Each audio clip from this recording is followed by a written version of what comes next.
Let's get ready to rumble!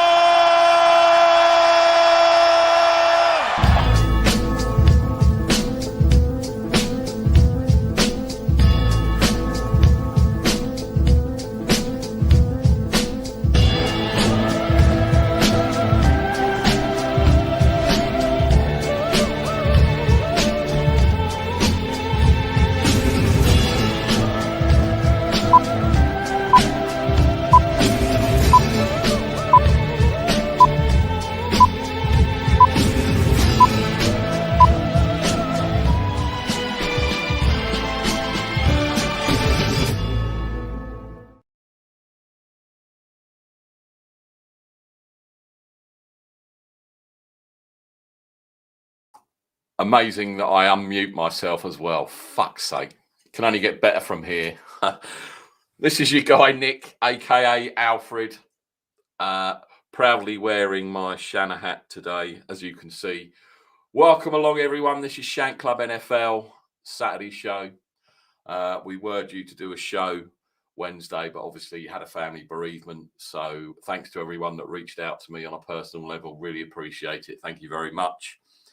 We're going to be talking, obviously, some Niners because it's my show and I'm a Niners fan, so I can do what I like. We will be talking Week 10 games. And also, I believe I did a couple of lone wolves last week and got them right. But I'm going to bring my guy in, Carl, because he's going to tell me all about it. And Carl, good afternoon. How are you, sir? Good afternoon, mate. I'm good. Still suffering from my stinking cold, but feel a lot better than I was yesterday and the day before that. Yeah, you did get two lone wolves. You chose the Titans over the Rams, so well done to you. And you chose the Broncos over the Cowboys as well. But you don't get off that very, very lightly because two other people had lone wolves last week as well. I was the only one who chose the Browns to beat the Bengals, obviously. And John V, he chose the Falcons to knock off the Aints. And that turned out true as well. So we all had good wins over last week. Obviously, the fallout to the 49ers wasn't a very good result for you. We'll get more into that as well. And obviously, the fallout that has happened over the space of this last week regarding basically everything to do with 49er Nation at this moment in time. You need to put the word toxic before you say anything about 49ers Twitter, 49ers Instagram, 49ers, just everything. It's ridiculous. If this is your first time watching the show, please hit that like and subscribe button.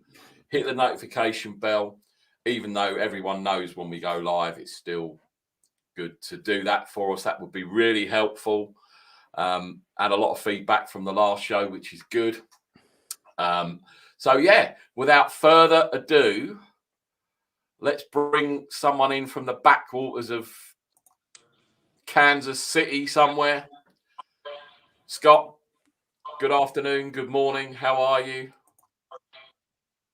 I'm doing good, fellas. How are you doing?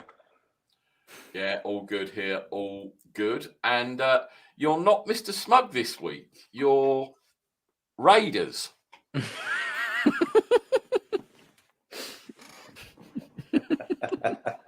Kind of like how I feel when I have to talk about the sea chickens and things like that. And we are going to talk about the cornballs that are Seattle very shortly. Yeah, so news this week, or things I've noticed. John Gruden has filed a lawsuit against the NFL and the commish, which is quite funny. And his attorney, I'm just scrolling down, said through a malicious and orchestrated campaign, the NFL and the Commissioner Roger Goodell sought to destroy the career. I'll just say it one more time. Destroy the career and reputation of John Gruden. He is seeking to recover $15 million. Crazy.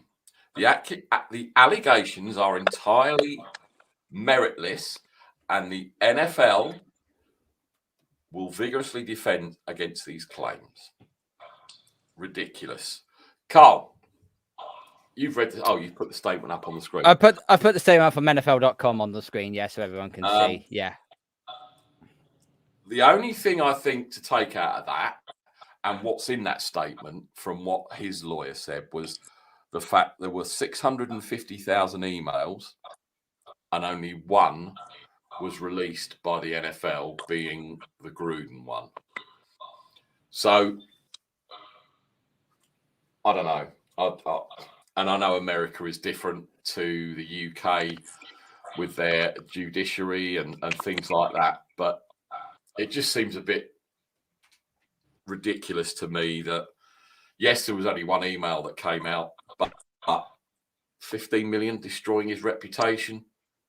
Nah, I don't think so, because quite frankly, I don't think the Raiders were going to be playoff contenders.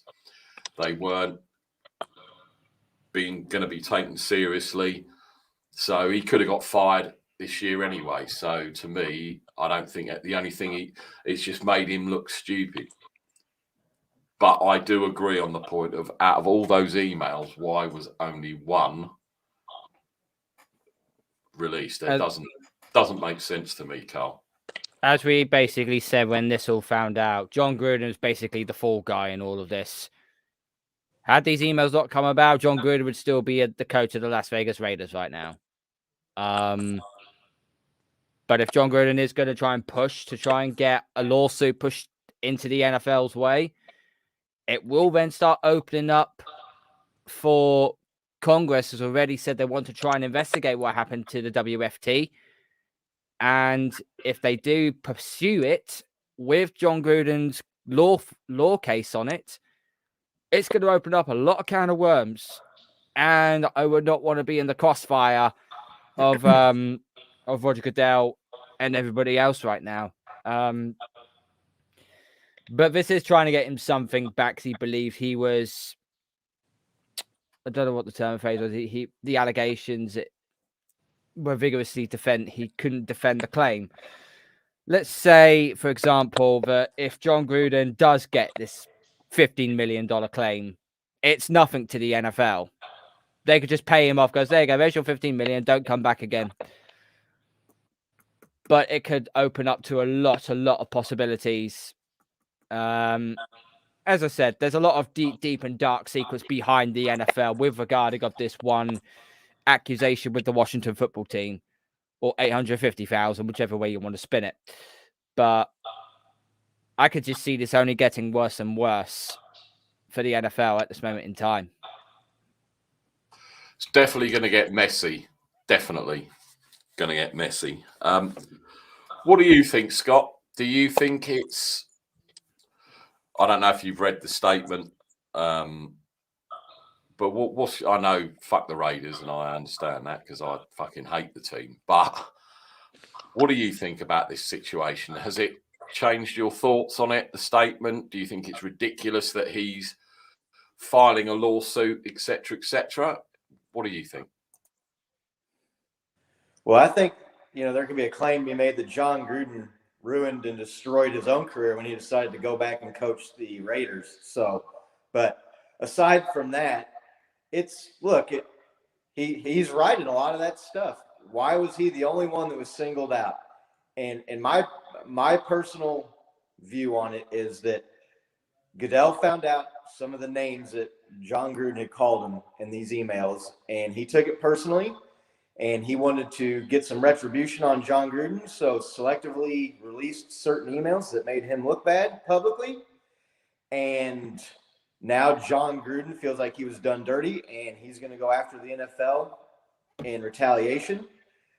Look, how many emails do you think John Gruden has from all kinds of other owners and coaches and executives with the teams and with the league office? So I think this is backfiring spectacularly on Roger Goodell and the NFL. And kind of like what Carl was just saying, I think they would be smart to just give him the money and have this go away. because who knows what kind of dirt John Gruden's got on everybody else. And you think now he's not going to just air it all out for everybody to see? They should have left this alone to start with. They should pay him whatever he wants right now just to go away. Not defending what he said, not defending any of the things in his emails, nothing there. I don't care what your opinion is on that. But as far as what's good for the league and the other owners and the NFL, the league, I think you want this to be over quicker rather than later. Yeah, 100%. Thing is, though, with that, if they pay him the money, they're going to make him sign a confidentiality clause, right? So we'll never know the full. Of course, unless he doesn't win the case, then fuck it. He's just gonna come out and blow the whole thing. But if they pay him, I guarantee you there's a confidentiality thing in there, and he won't ever say a word against them. But then, yeah, there's something more. Definitely something fishy with all of those emails, and only his came out, and it kind of reminds me of the Texans situation with Deshaun Watson. You know, he basically has not been charged with anything.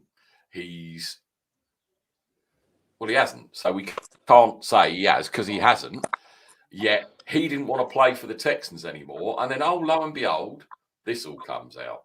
So again, this kind of mirrors what's going on. And again, if he gets traded, I can guarantee that he won't ever be able to give his side of the story per se, because they'll gag him basically. But I think either way, if the NFL pay John Gruden, they are admitting they're at fault, the same as if the Texans, if this all comes out that it wasn't true, or Deshaun Watson pays all these lawsuits, then he's got something to hide. So I don't know. It's a very strange situation that's going on. I'll say just real quick here in America, Nick. I'll say real quick over here in America, lawsuits are so commonplace that this whole idea that just because you pay someone to go away means you're admitting guilt nowadays, that has lost a lot of its luster, or people don't really view it that way anymore. Insurance companies will just pay someone because they look at it from a financial.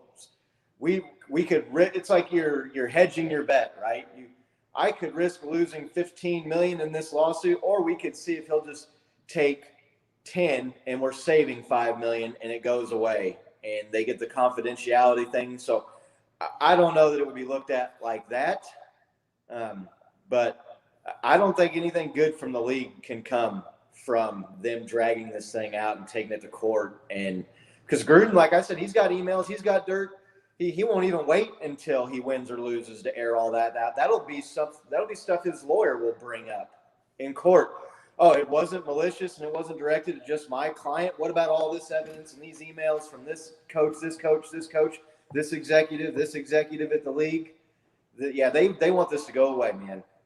Like yesterday. Definitely. And one of your burner accounts is in early. Do you think he'll settle? His reputation is already ruined. Maybe it's meant to get this stuff out and they open in the open instead of actually being about money. That's an interesting point. Yeah. I mean, I honestly, I don't.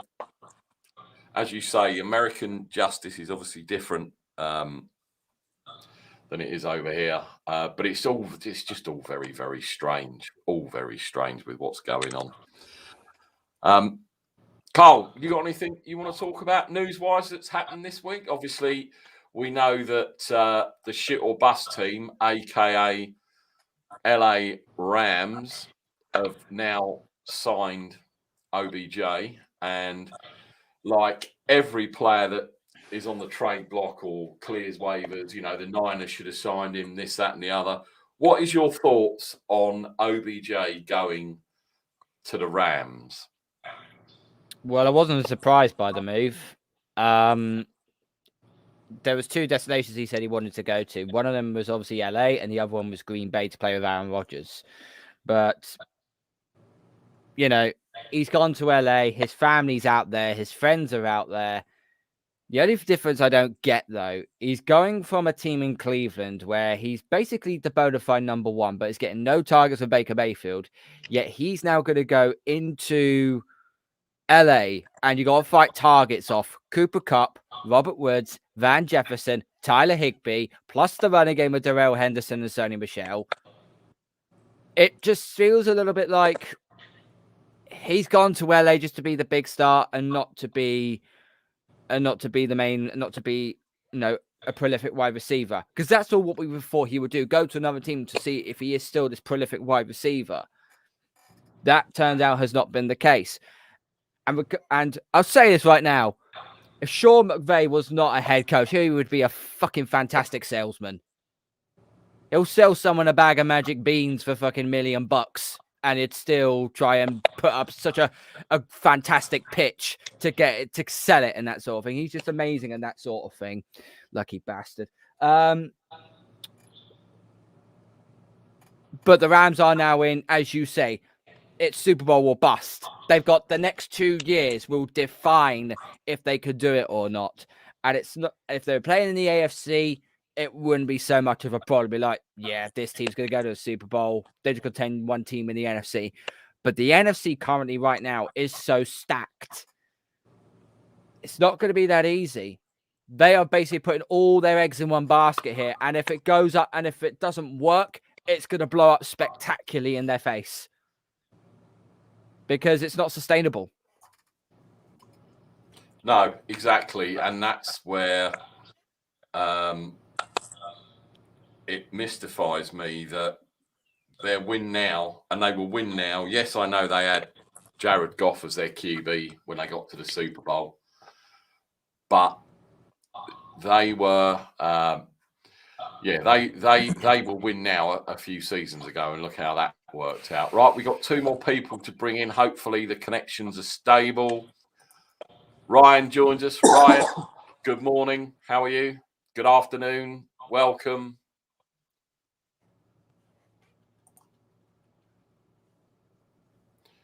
You're on mute, Ryan.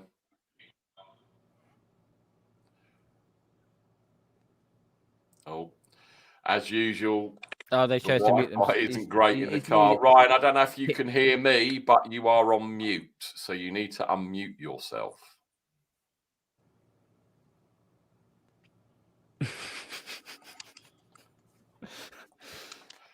Let's try the professor. Look, the professor is in the building. I've gone for the intelligent look today. Minus the earbuds. I guess they weren't working right. No. How are you, Ivan? We restarted the computer. That was the trick. I'm okay. Famous switch it on and switch it off again. That's the old one. Yeah. Hit the on/off button. Yeah, I'm all right. Yeah, good. Looking forward to Browns winning second game in a row tomorrow. Hang on a minute. Don't put those boxing gloves on just yet. We're going to come to that. Ryan, I can see you over the Bengals. Ryan, I can see you in the background. Hopefully your mute is off this time. Ryan. You got me? Yeah, I've got you. Good morning. How are you? Hello. Yeah, I'm driving again. And I tell you right now, I do not recommend 5G to anybody in Kimmel County.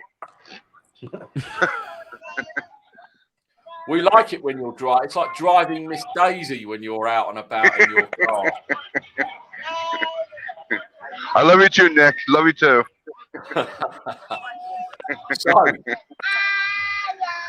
before we get into the meat and potatoes, I've just got one more thing to bring up, which makes the Seahawks even more corny than they are already. And I hate this, as you know, I hate the Seahawks. I hate the cornball that is Russell Wilson. I respect him as a player 100%. But just let me divulge you for a while. The headline: Seahawks activate Russell Wilson off IR ahead of week 10 game versus the Packers. That was always the plan, that he was going to come back after their bye week. So let's just put that into perspective. That's what everybody said. And I quote, his doctor was amazed by it. His head coach called it remarkable. And now Russie Wussie's comeback from injury is official. The Seahawks activated Wilson off of injured reserve on Friday ahead of Seattle's Week 10 game. The team also announced they were activating some wide receiver I've never heard of. Dwayne Eskridge, they got him in the draft. With Seahawks head coach Pete Carroll having said on Friday that Wilson was ready to go. And having stated Monday, it was the intention that he'll be okay. He plays. Of course he was going to be okay. Who believes? I fucking hate Seattle. They're just such cornball motherfuckers. What? Everyone knew when he injured his finger and he went on IR, he was coming back week 10. So why dress it up to like he's some fucking Superman, or it's a miraculous recovery like Lazarus? And if you don't know who Lazarus is, read your Bible, kids. But why is it so amazing that Russie Wussie is back when everyone knew all along he was coming back for week 10? And even NFL media bought in to that cornball bullshit. I hope he goes and plays and he can't hold the ball properly and they lose, and that'll be hilarious. I'm done with his cornballness. That video that video that he put out, you could tell he was planning that on his way to the locker room after the injury happened. They had film footage of him going into like the team x-ray room after the game, and it was like x-ray room, and it was all like had background music. You could just tell the dude was planning this whole return video out the minute he got hurt. He's one of those people that he turns every minor thing that goes on in his life. Everybody knows people like this, into the biggest, the most dramatic shit ever. He's a great player, like you said, but man, like I could not imagine being like involved in that guy's life. Every single thing. You would have thought the guy was coming back from some career-ending, life-threatening surgery after you watch that video, and it was his goddamn finger. Steve DeBerg, I watched him in, can't remember what year that was. He went to the sideline. His finger was sticking sideways. They popped it back into place, and he went back in and played the rest of the game. Well, Ronnie Lott, famously, they did something to his finger, didn't they? Cut the top of his finger or whatever it was they did. Brian Balding's fingers all twisted and bent. But, yeah, I don't know. But, yeah, I agree. I mean, it's pathetic. And it just makes me hate that team even more. You know, and as you say, all orchestrated. Let's build this up. Just play football, man. Just play football. Do what you're good at. I think a lot of it has to do with the woman he married as well, because I can't think of her name. Is it Sierra or something, or Kiara or whatever? Anyway. Yeah, Sierra, her name is, yeah. She is as corny as he is. And talking of corny, and I forgot, I must bring this up very quickly. Patrick Mahomes' brother and wife. What is all that about, Scott? With these fucking ridiculous TikTok dancing videos and making himself look like a complete prick. I mean, honestly, what a dickhead. I've never understood TikTok, but watching those videos of his brother trying to be relevant off the back of who his brother is, quite frankly, is embarrassing. And I'm surprised Mahomes hasn't sort of said to him, stop being a jerk. Go away and do something relevant. The problem is, though, in this day and age, you can earn a lot of money off those videos off TikTok. Right. And it's unfortunate. And unfortunately, it's in this day and age. I know this because a friend of mine, he's on TikTok and he's getting not nowhere near as much money, but he's getting some funding for it. But it's in that situation. And also as well, it's cringy to watch. When you watch any of these videos, some of the choreography that goes into it. I mean, I'm no choreographer, not by any stretch of the imagination, but it's fucking appalling. It's appalling. It is. They've just taken Juju Smith-Schuster's antics and dropped and took it to a whole new level. Hang on a minute. Hold Yeah. the back page. Hold the back page. Breaking news. Breaking news. Breaking news. Carl is not a choreographer. Who'd have known? Fucking hell. Who'd have known that? Carl. Learn something new every day. Exactly right, Scott. Exactly right. And that's why we do love the Shank Club NFL, because we always get some breaking news. And today's was Carl is not a choreographer. Who'd have known? But what do you think? Do you think his brother and his wife are just like Russ Wilson? They like the attention. And do you think it's damaging to perhaps the biggest superstar in the biggest league in the world, or one of the top 2 or 3 biggest sports league in the world, Patrick Mahomes? He's become a global phenomenon, and they're just riding that wave and taking the attention. And young people now, they love that shit, follows and likes, and that's what people their age live for. A lot of them. So they're just all riding I along. can say is thank God I'm old, because I've Right. watched.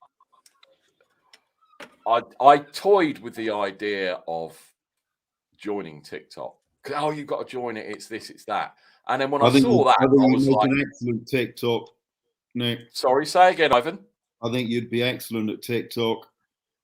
Well, like Carl, I'm no dancer, so I've got no chance. And you can only do short videos. And as you know, Ivan, the Shank Club, we go for at least 2 hours. I couldn't do 20 seconds, 30 seconds. I couldn't do it. I'd just get into my flow and then it would cut me off. So what's the point? I'm just glad I'm an old bastard and don't have to join the throng of these dickheads that do all this stuff on there, because it, to me, and I know people get paid a lot of money. I've seen loads of. I'm very into sort of YouTube algorithms and analytics and all that sort of jazz, and I see what some of these channels are uploading and how much money they make once they get to the 1,000 followers and the 4,000 watch hours. I mean, we'll never get monetized because we are what we are, and I don't care, because I wouldn't want to be the person that couldn't come on here and speak my mind and F and Jeff and do whatever, and being wholesome and all that that's not my shtick, and that's none of it. Do you know what I mean? People like coming on this channel because they can swear, because they can say what they like, and they don't have to mind their P's and Q's. So, I know, oh dear, I uploaded a video and a couple of ads went on there and I earned 20 cents for it. Fuck that. I'd rather just stay where I am and not do it. But I mean, do you, Professor? What's worse than those videos, Nick, is the fact that there's people that like it and watch it and enjoy it and subscribe to it. That's what's even more mind blowing. Yeah, exactly. And I watch I've just got into this guy called Beard versus Food. I don't know if anyone's seen any of his. He's a competitive eating champion. I like Man versus Food. That was good. Yeah, well, this is the British version of him, and he's on YouTube. Right. But he's not one of these people that. I mean, he eats incredibly big plates of food and stuff, but it's not. You've got to do it in 20 minutes or whatever. Some of them are, but. And this guy's got like 3 million people watching his videos. He gave up his job so he could do that professionally. Is that on TV? No, it's on YouTube, mate. All right. It's on YouTube. Beard versus Food. Very interesting. He doesn't make all of the challenges, but I've got into that and I've looked at the analytics and I've seen how much he makes. And he makes a fortune just because Hey, he sits in front of a camera and eats ridiculous food. But as Nick, you said, Scott, people will watch anything, which is ridiculous. the professor down there, that he's above that mindless drivel of beer versus food or whatever. He doesn't have time for that kind of sophomoric entertainment that the rest of us schmucks enjoy. Well, I he would just do, watched but Brown. probably he wouldn't be able to hear it anyway because obviously he can't sort his earbuds and sync them to his laptop. So There's one he's watching YouTuber I in do silence. follow. There is one YouTuber I do follow on the NFL. His name's called Urinating Tree, and he just basically shitposts any sort of team that's had a bad history of any sort of kind. I wouldn't recommend watching the 49ers video, though. Listen, it's our shit show and we're enjoying it. Of course we're not. And that leads me on very quickly before we get into picking games. And obviously, I know Ryan's here anyway. 49ers Twitter this week has been an absolute joke. Anybody would think that we are 0-9 and everyone wants the coach fired, the GM fired, a quarterback change. It's this, it's that, it's everything. And quite frankly, my personal take is everybody bought it. And, you know, Scott, Carl, Ivan, your teams are the same. You all buy into the hype at the beginning of the season, right? You know, and of course I bought into it. You know, didn't matter. You know, when we drafted Trey Lance, you know, he's the future, etc., etc., etc. You know, we got good running backs. Our defense is going to be amazing. We got beaten by Colt fucking McCoy. Colt fucking McCoy. He was good once for a game. Yeah, about 30 years ago. For one game. I do not. I don't blame the head coach because kind of like soccer players, he doesn't tell the players how to play, or he doesn't influence how the players play. Once they cross that line, it's down to the players. It's not down to coaches, etc., etc. So, and fire the GM. Not every GM and coach hit on draft picks. Breaking news. None of them do. Name me a coach, anyone, name me a coach that has drafted players and they've all been hits. No Andrew one. Berry. Really, you should take those glasses off, Ivan, because they're not doing you any favours. You're just making yourself look silly. No, I'm only joking. No GMs and no head coaches always hit on every draft pick. And quite frankly, yes, it was embarrassing against the Cardinals, and it was embarrassing that defense was missing tackles, not making tackles, and just generally absolutely awful. But to call for the head coach and GM to be sacked straight away just papers over cracks. It papers over cracks. Glaring places we're missing players. Players need to be better. Players need to be accountable. So to fire the coach, quite frankly, is ridiculous to me as a 49ers fan, which is why I'm wearing the Shanny hat. And I don't like it because it doesn't fit me. So I'm taking the thing off. Right, that's better. But I have to support my coach. And all the time he is the coach, and he ain't going anywhere. They're not going to fire him. And they want the owner to give up the team or get fired. Yeah, he's going to fire himself, right? I mean, honestly, 49ers Twitter this week has just been mind-blowing. It's modern day sports fans, though, isn't it? Modern day sports fans. Everything has to be won now. You can't wait for anything. You can't have a bad game. No one can have a bad game. You know, even if you got 50% of your team injured, you're still expected to win brilliantly. You know, it's just modern sport. Look at Chiefs social media. Everybody wants to know what's wrong with Patrick Mahomes. He's top 5 in passing yards and passing touchdowns, and he's got guys dropping passes left and right. I mean, it's just a toxic place to begin with. So you throw it's a little weird. You say that, in right? there, and it's yeah. Jimmy G, I think, is second in air yards per attempt or something, or air yards or whatever it is. Right. Yet the people are still out with the pitchforks and the torches and want him. Yeah, he is second. Baker's first. It's just mad. Ryan, what's been your feelings on 49ers toxic Twitter, fire the coach, GM, the person that makes the tea, and the chef that cooks the food? You guys got me right. You got me right. Got ya. Okay. Like always, hi Nick, hi Carl, hi Scott, and hi Nick. My thoughts, I'll tell you right now, my thoughts are as ridiculous. Because Shanny's going to be here for a while. People got to realize that. And he's not going anywhere.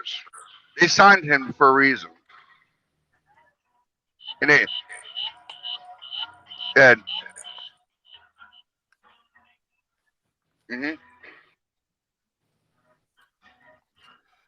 I don't know if your phone's gone off or you've because I can't hear you at the moment. I don't know if anyone else can, but Carly's in the chat. Haven't seen him for a little while, so glad to have you back on board. He says, Alfred, if I can give you a little pushback, I'm not saying Carl should be fired. Fans are upset over many of our rookies not playing other than Mitchell and Hufanga. What other rookies have contributed? Well, I'm sure Sermon did a little. I'm sure Ambry Thomas until he got burned. But I agree. But you can't throw them. If you throw all the rookies out there, it could have been a lot worse.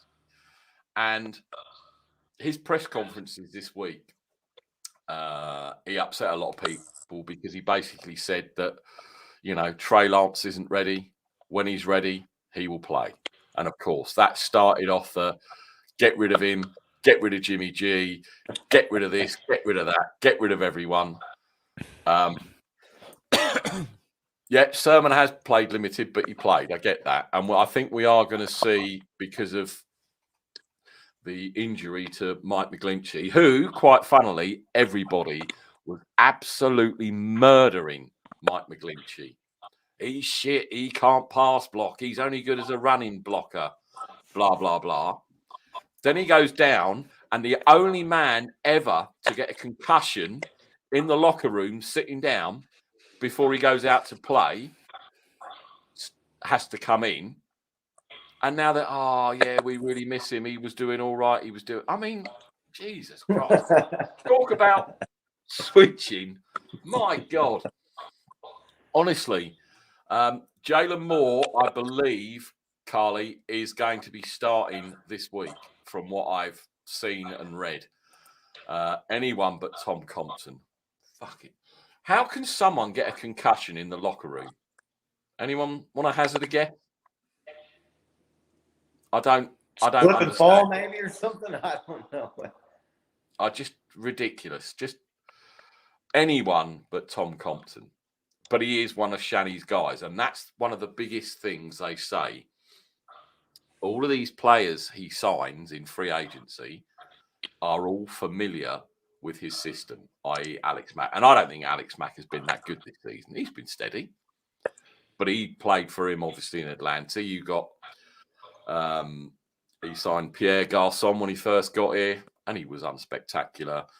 And it's all about fitting his system and this, that, and the other. And there's a reason why he signs these people, because he believes they can make the team better. But yeah, it's it's been 49ers Twitter. I dread it every time I get up in the morning and put Twitter on to see what people have been saying, and it's just been crazy. absolutely crazy. And I'm sure, you know, Ivan, you see your fair share of stuff on the Browns, the same as you, Carl, with the Pats, and you with, like you said about Mahomes. And, you know, people forget that players drop passes. Oh, but it's Jimmy's fault because he throws them too high and he's getting players injured, doing this and doing that. And there was a video yesterday from practice where Jimmy and Trey Lance were practicing deep balls. And Jimmy threw a really nice spiral, and Trey Lance's was a little bit wobbly. So then we had all that.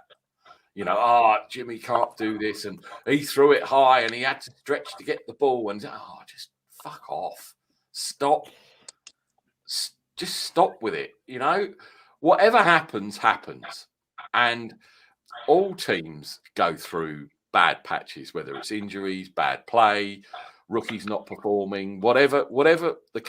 All teams go through it. All teams do, but I've never seen it as bad this week as it's been. And the other thing that irritates me is that fans seem to forget that some teams match up well against other teams. You know, so you can be really dominant one week, and then the next week you're playing a team that actually takes away some of your strengths. And with good coaching, you know, you can really struggle against and lose. You know, and then, but every time if you come off a dominant win, you're expected to then go on and win the Super Bowl. You know, it doesn't happen. You know, it's a long season. It's a game by game season, and you know, and really you've got to look over years, not just think the immediate week to week, which is what a lot of fans seem to. I mean, the good example is your team, Ivan. You know, they're night and day with this new coaching regime. They were awful before, and now they are starting to put some results together and start to look decent. You know, I'm not saying they're going to win the Super Bowl. I'm not saying they're going to make it, but you get what I mean. It's night and day difference between what you have now to what you had previously. Yeah, if you take the Browns' defense is virtually brand new. You know, they've got 7 of the 11 starting players are new on the team. Yet they were expected to gel from day one. You know, the fact that the secondary is only beginning to gel now is no surprise to anyone who actually bothers to read anything about the NFL and has followed it seriously. You know, it takes time to gel. You know, John Johnson III he's had his 3rd good game in a row now, so he's clearly beginning to get there. He's able to now study defenses. He had said in his press conference that he'd studied every single Bengals offensive play before the game. He knew exactly what the Bengals were going to do. And this is down to bad coaching as well, mind you, from the Bengals.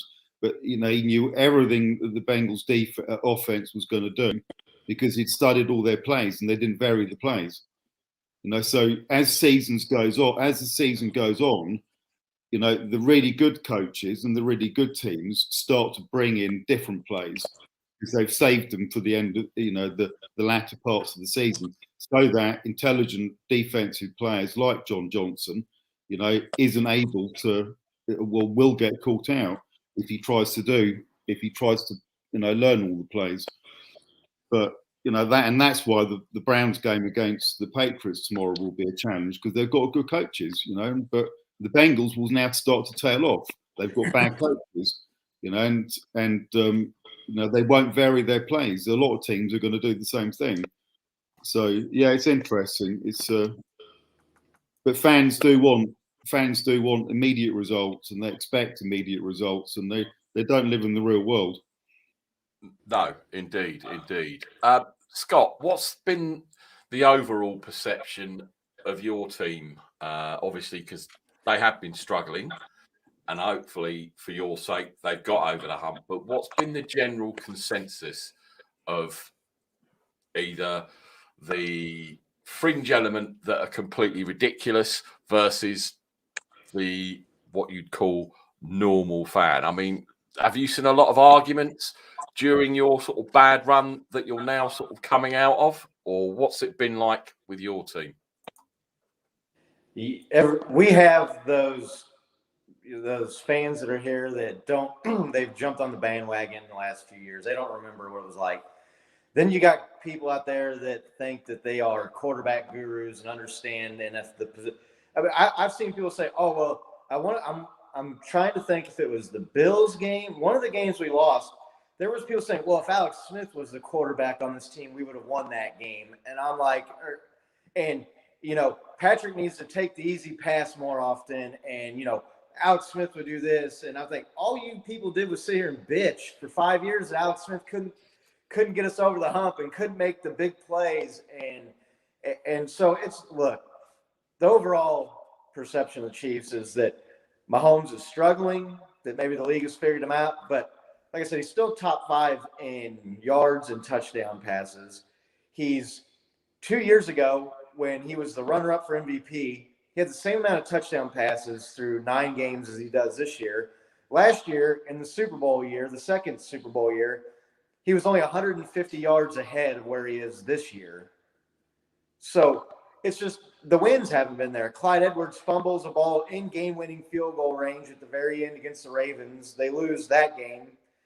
Then the Chargers game, they have 4 turnovers. They move the ball at will against the Chargers. The Chargers get a very gratuitous pass interference call on their final game-winning drive, or else the Chiefs probably win that game. But people are so used to being 7-2 or 8-1 at this point in the season. The ball hasn't bounced their way every game this year. So most people understand the Chiefs are beating the Chiefs a lot with drop passes and penalties and turnovers. You look at some of the teams everybody is saying have passed the Chiefs now. The Ravens, they just lost to the Dolphins.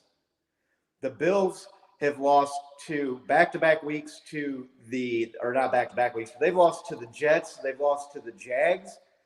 You look at the Chiefs' 4 losses, and it's to the Ravens. They've lost to the Bills. They've lost to the Titans, and they've lost to the Chargers. All teams with winning records, and all teams up until their terrible losses the last 2 or 3 weeks were the juggernaut AFC favorite to go to the Super Bowl.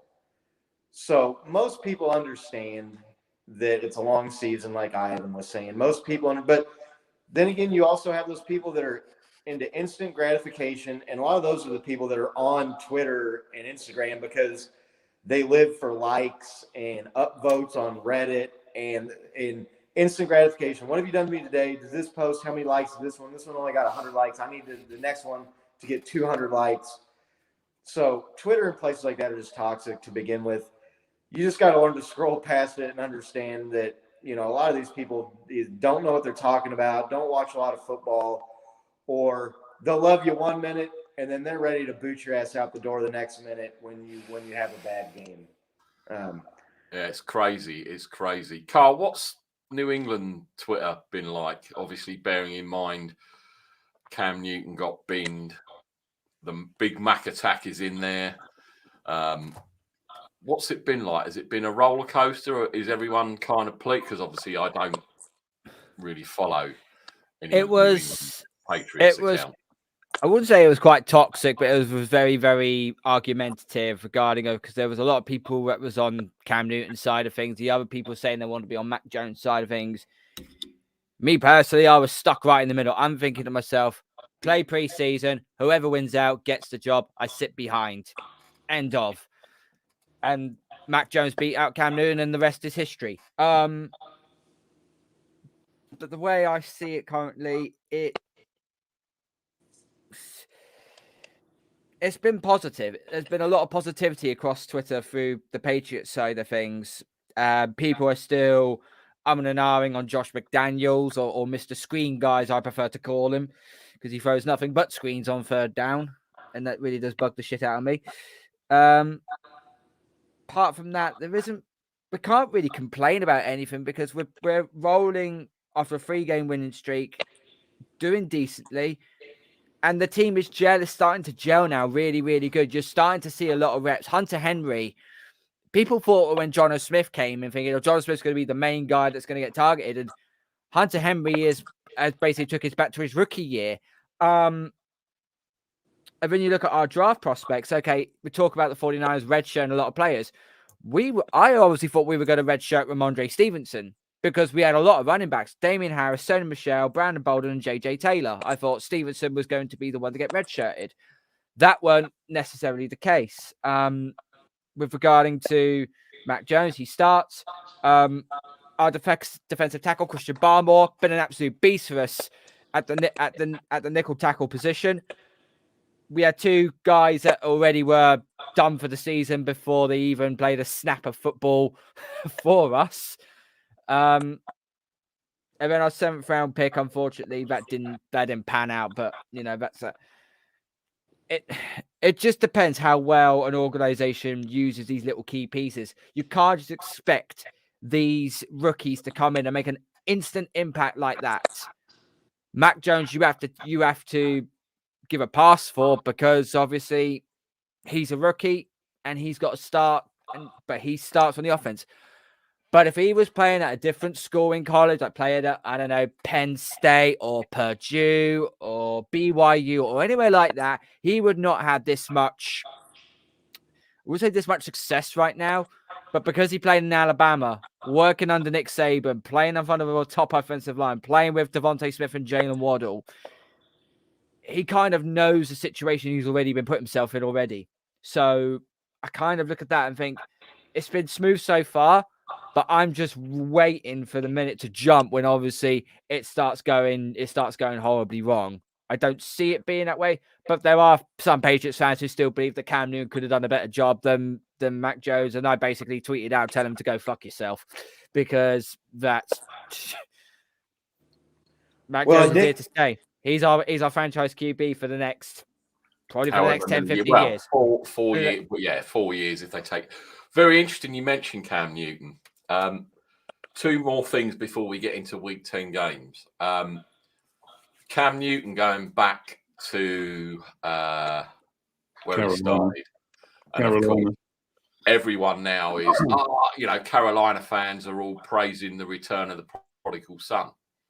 Cam Newton really isn't that good, and he's not Cam Newton MVP anymore. So hashtag another bit of breaking news. I feel sorry for Sam Darnold getting injured, and they bring in someone like Cam. I think that's probably the last snap that Sam Darnold will take if Cam Newton can at least be serviceable for that club. And I do feel sorry for Sam Darnold because it was working out for him, not brilliantly, but it was kind of working out for him. In the early weeks, I know it really didn't help that they had no running game once McCaffrey went down, and maybe Darnold did get a bit exposed, etc. But what do you think, Carl? Obviously, he was your ex-QB. The hype was real in New England, and all of a sudden, Cam Newton was not Superman. He was more like Blooperman for your team. His career's basically come back round full circle. But it just shows you how much of a train wreck the organization of the Carolina Panthers is, because they're still taking on the contract of Teddy Bridgewater, who's playing in Denver right now, and they've still taken on the option of Sam Darnold's contract for next year. And now they put $10 million now on Cam Newton for the rest of this season. They've really put themselves in the flipping ground with regarding of the transactions that they have made. A swan song for Cam Newton, maybe. I think it's going to be a case that he's going to play out this year, see how he gets on, and if it's still not panned out, I think he's going to retire at the end of the season. The other bizarre thing, sorry, Scott, before I bring you in, obviously the owner sanctioned him being cut, and now he's brought him back, which is even more bizarre. Yeah. When you think about it. Scott, what do you think? Cam Newton, busted flush, going back, trying to get one last hurrah, or desperation on Carolina's part? What's your take on it? Cam Newton still has flashes of the old MVP Cam Newton, but he's far from being that player on a consistent basis. he might come in, look good for a few games, make some big plays, and hell, maybe even win him a couple games. He's obviously loved there in Carolina for his, because it's where he started, and that's where he had the, you know, the glory days. The prime of his career was there. But yeah, they're struggling. I mean, if you're signing Cam Newton in week 10, your season is not going well. That's a break glass in case of emergency signing. Yeah. Sam Darnold, unfortunately for Sam Darnold, he's one of these guys that got evaluated and got hyped and picked early, and he just wasn't that good. So I have a hard time feeling too bad, though, for a guy who's made millions of dollars to play football for a few years and now can go retire and spend the rest of his days doing whatever he wants. Guy could travel the world, live in luxury, so his family is set up. I don't think Cam Newton's going to be that great. I think we've seen what he is the last year or two when he was in New England. I mean, he got outplayed by Mac Jones. Not trying to disrespect Mac Jones, but I mean, a rookie quarterback comes in and takes your job.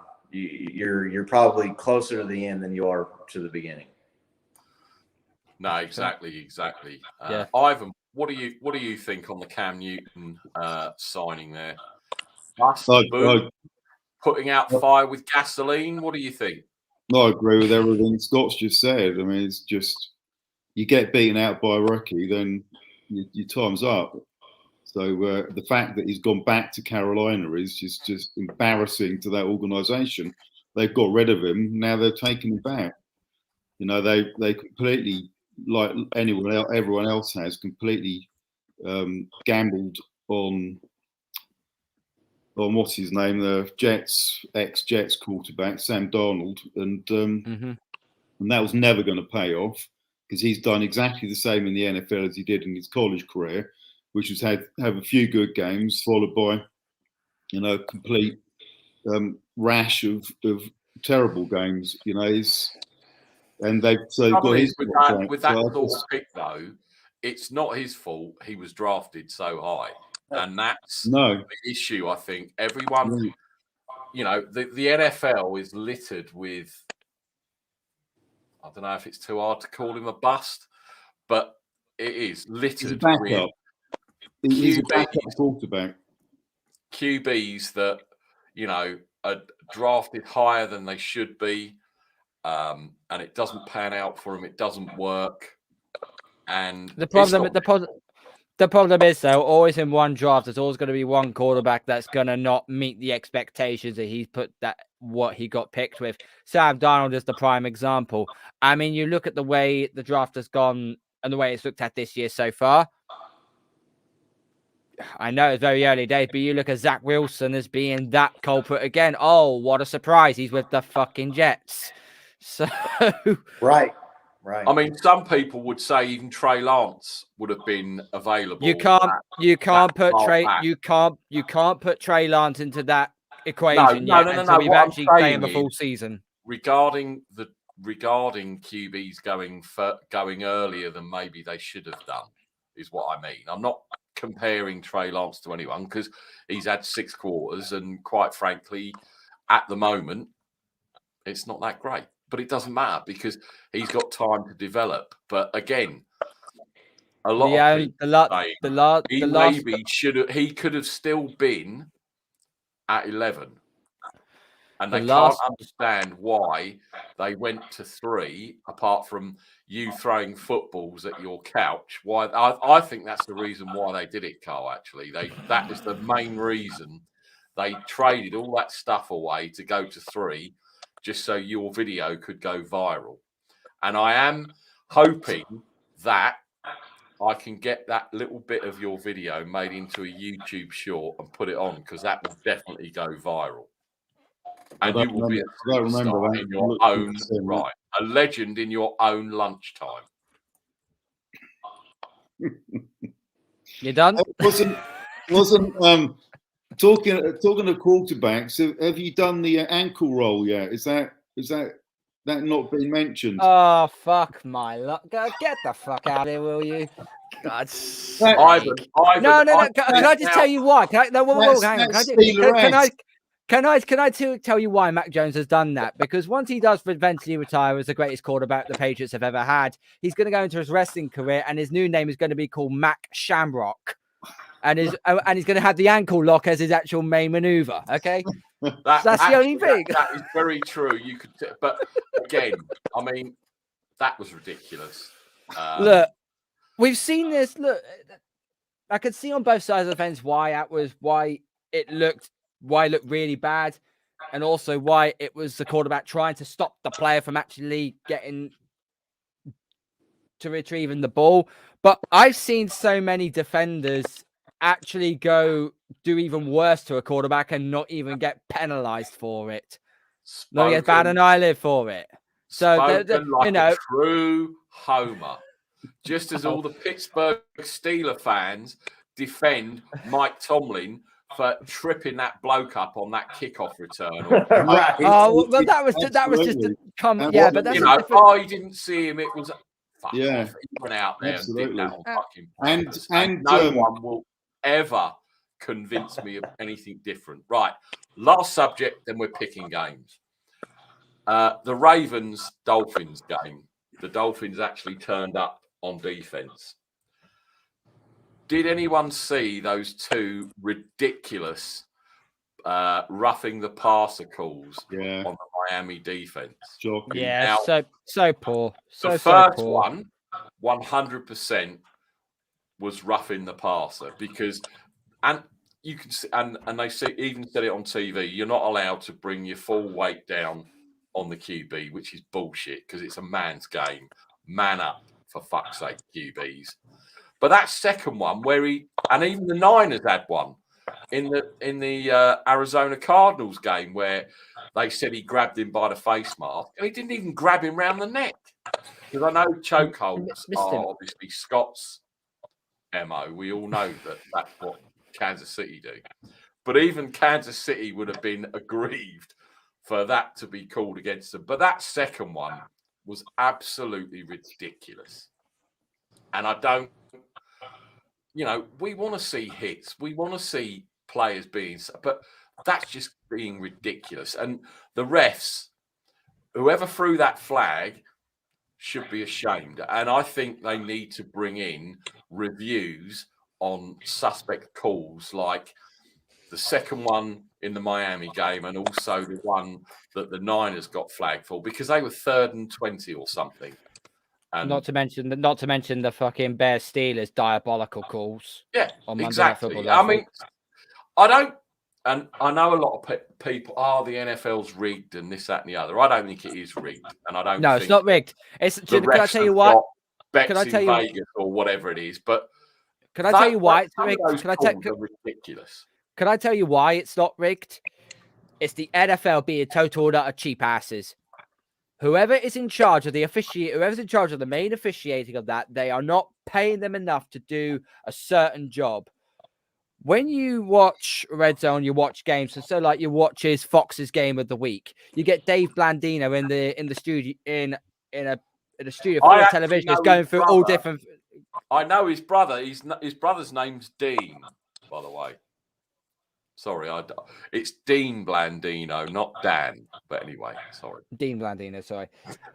What I think the NFL should do, because you look at all broadcasters, they've got one main guy that goes through these decisions and say if it's going to be overturned or it's going to be upheld. So you got Dave Blandino from Fox, you've got Gene Steratore from CBS, and then you got the two guys as well from NBC who do Sunday Night Football, and you got ESPN.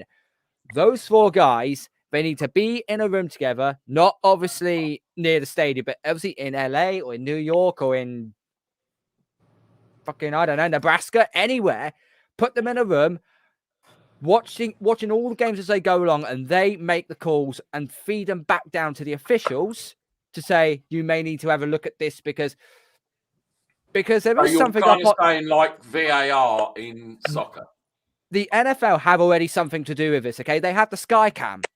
The Sky Cam is, they look at all the views, but they don't really look at the Sky Cam, which is on the top. If you look at that Bears one, which the touchdown got overruled, That challenge was not a challenge because he barely touched the tackle, and 2, it was in the tight end box. Therefore, it's a legal play. So you can tackle in the tight end box. If they went to the Sky Cam and actually done that, actually said, okay, well, that should now be ruled out. Okay, that should now be upheld. That should be changed over. So it's now a touchdown because he's in the tackle box. And to be honest, he didn't really touch the offensive lineman trying to block. So there are ways and means of how to work around this. This is just the NFL being complete and utter cheapskates. There's too much money in the NFL to have such poor officiating.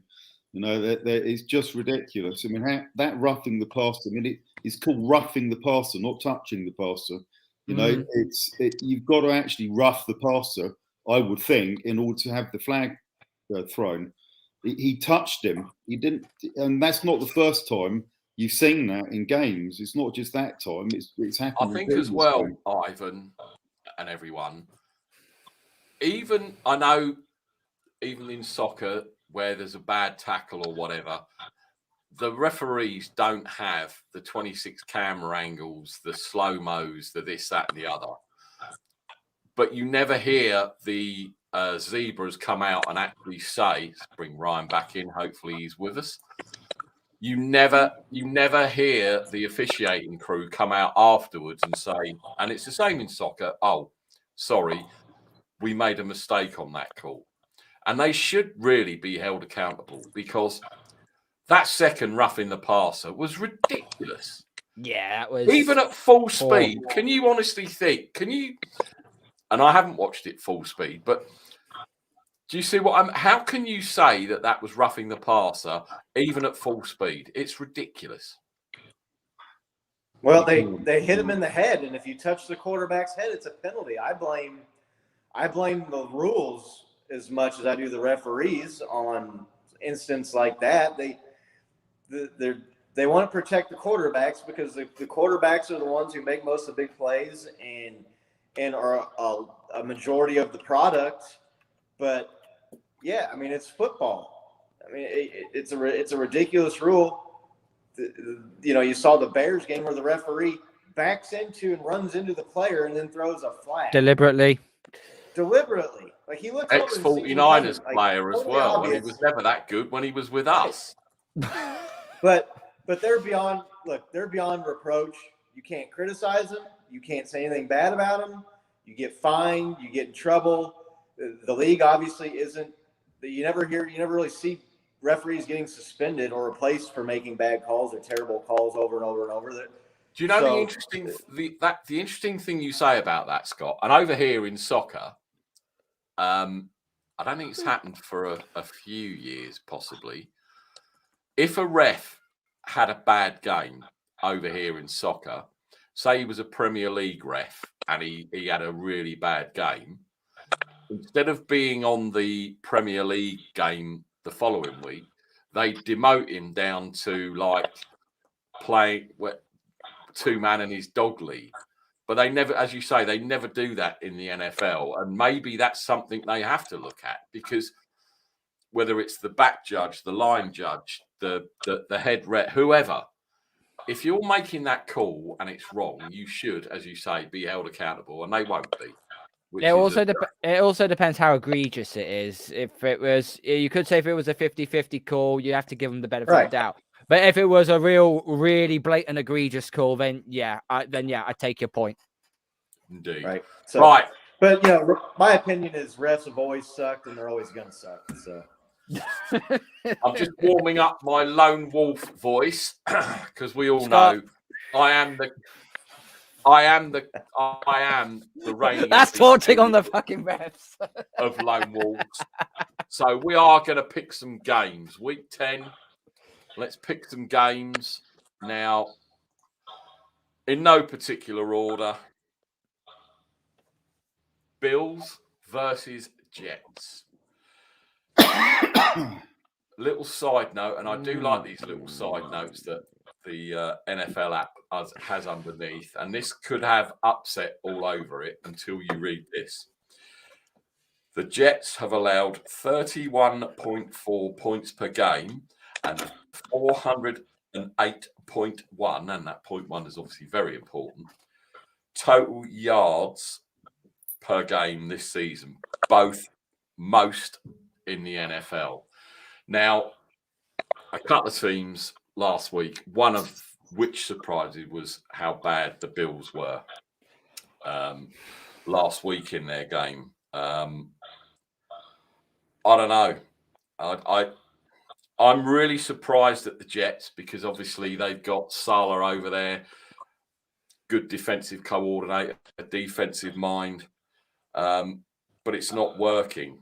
It really isn't working. And I know the Bills only lost by 3, but it was the Jags. Come on, it was the Jags. That high-powered offense of the Bills. The Jags ain't that good. Urban Meyer went out and had a lap dance afterwards to celebrate. I don't know. I can't work this Bills team out because a bit like the Chargers and the Bungles, and they are back to being the Bungles because they are bungling along. I can't work whether the Bills are really legit or whether they are just flattering to deceive all the time, bearing in mind how far they went last season. I can't see an upset, but it wouldn't surprise me if it was. But I am going to go with the Bills. Carl, what say you? Oh, how much do I want the Jets to do us a favour? If there's one thing we've known in the NFL over the last week is that anything can happen. And everyone's accumulators now is all gone to shit because no one can trust their picks anymore. Fucking hell. I'm going to say the Bills. They have to, if they don't bounce back in this game, then Jesus Christ, they've got a lot to worry about, not just the AFC East title. I'll tell you what, as well, if they lose this game, there's going to be more than fucking people jumping through tables. Can you imagine the Bills Mafia will go absolutely apeshit mental? I can't see it. I can't see it. Scott, what do you think? All this talk about Patrick Mahomes regressing and what's wrong with Patrick Mahomes and is the league figuring him out. Josh Allen, you look at his numbers and his play this year, and he has really fallen off. They've got no run game. They are, they'll come out and wax the Dolphins 40-0 one week, and then they'll lose to the Jags. So, yeah, I'm still not buying the Jets. I'm going to pick the Bills. Thing is, with that game as well last week, and as you know, when I scroll through and I find a real shit fest, and I'll call it as I see it, I never had that game last week, Bills Jags, as a shit fest. I thought it was going to be a complete annihilation by the Bills, and as you say, as hard as it is to pick against them, they've got to be better. They've got to be better because that last week, I don't know. Any given Sunday, who knows? But that was just abysmal. Ivan, what do you think? I have to go Bills. I mean, I don't see that they can lose. Would this be the third game in a row? It will be because they lost to Tennessee. They came off a bye and then they go and lose to the Jaguars. Yeah, I just can't see it really. So I'm going Bills. You watch. We're all gonna be going. How the fuck did the Jets beat the Bills? I think we had that last week's game. You can see it, can't you? You can just like, how the fuck did that happen? Ryan, what's your thoughts? My thoughts on the Jets and the Bills game. You got me? Yep. Yeah, we've got you. Go ahead. Okay. Yeah, I'll get the Bills. I'll go for Bills. It won't be. I don't think it's gonna be an upset. To me, I don't think it is. If the Jets win, I think it would be one of the biggest shocks this season. Yeah. And I mean, I don't think it'd be a bigger shock than the Jags beating them. well, The Jaguars, we were talking about the Jaguars going 0-17 a few weeks ago on this show. look, the burner account drinks are on you if the Jets win. I'll have a quadruple double whiskey. Thank you very much. That will be very nice. I will be insufferable if the Jets beat the Bills. It's going to be mad, isn't it? Tampa versus WTF. Anyone give WTF a chance? No. They're coming off a bye. Maybe they might have got their defense together at some point, but they're giving up 286 passing yards per game. It's most in the NFL. So Brady's just going to have a field day. So Buccaneers against the defense that was supposed to be top 10, top 5. Yeah, exactly. And I don't get it. I don't get it with Washington. I just can't understand it. It's one of the most disappointing, and I know a lot of Washington fans are disappointed in the team, and that's understandable. But to me, that's the most disappointing aspect of their season. And I'd love to have seen Fitzmagic with McLaurin and the players there, because I would love to have seen Fitzmagic in San Francisco, even if it was for 6 games, just to watch how mad it would be for 6 games, 1 game, 2, however many. Because I do love him, and I love his beard, and he's crazy. Falcons, Cowboys. Now, as per usual, we all know I can't pick the Cowboys because I fucking hate them. So, Matty Ice, my guy, somehow is going to win this game. The Cowboys looked awful last week. Hilariously awful. In fact, it was delicious. They were that fucking awful. Falcons, please make my weekend and beat those sorry-ass Cowboys. Ivan.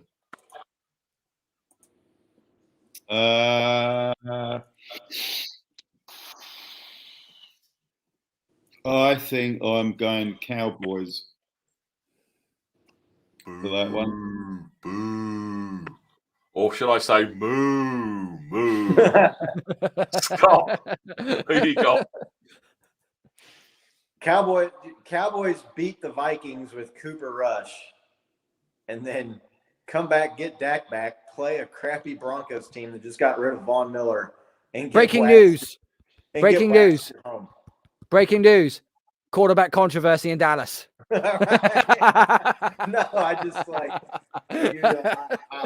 I'm gonna pick the Cowboys in this game. Would it surprise me if they lost? No, but Falcons every time I pick the Falcons, they lose every time. I'll tell you who I do like, and I think he's coming good. I like Kyle Pitts. He allegedly is a tight end, but there's no way that guy's a tight end, really. I mean, he's a right.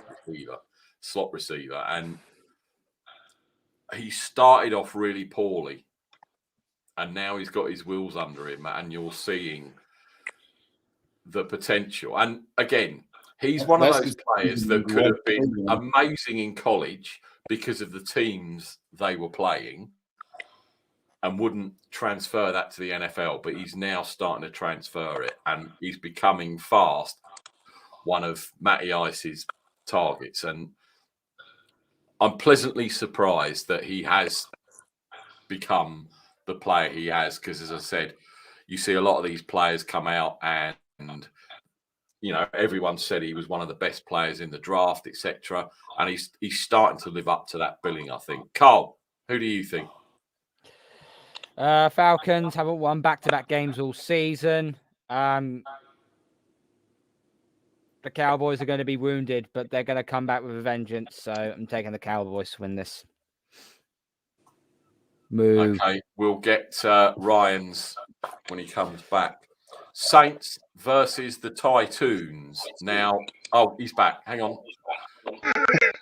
Just Go in ahead. time. Just in time. Sorry for that. That's all right. Go ahead, Okay. Ryan. Who have you got? Falcons and Cowboys. I knew you were going for the Falcons Nick, for some reason. But this is my upset of the week, so I'm going for Falcons. So I didn't. That's good to know. Sorry, Nick. Sorry. That's all right. Okay.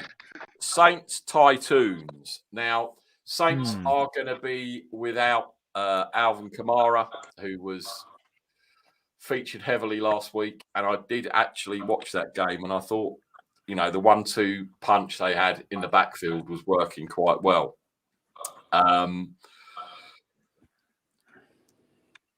Tennessee have won 5 straight games, longest active streak apparently.